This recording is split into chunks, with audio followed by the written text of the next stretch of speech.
Praise the lord. 5వ ధన్యత, కనికరము గలవారు ధన్యులు, వారు కనికరము పొందుదురు.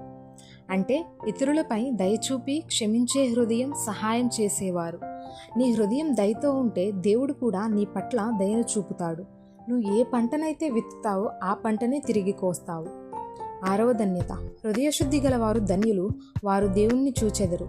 అంటే కుళ్ళు కుతంత్రాలు లేకుండా, దురుద్దేశం లేకుండా పరిశుద్ధ హృదయం కలిగి ఉండేవారు. పరిశుద్ధ హృదయం దేవునిని దగ్గరగా అనుభవిస్తుంది.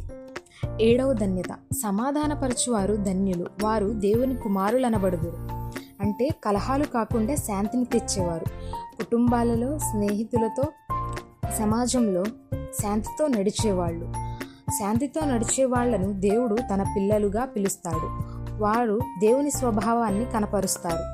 8వ ధన్యత, నీతి నిమిత్తము హింసింపబడేవారు ధన్యులు, పరలోక రాజ్యము వారిది. అంటే న్యాయం, సత్యం, దేవుని మార్గం కోసం నిలబడటం. దేవుని మార్గం కోసం నిలబడినప్పుడు ఎన్ని కష్టాలు వచ్చినా వెనకడుగు వేయకుండా ఉండేవారు.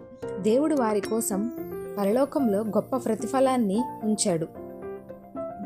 దేవుడి కొరకు నిలబడటం వృధా కాదు. ఆమేన్.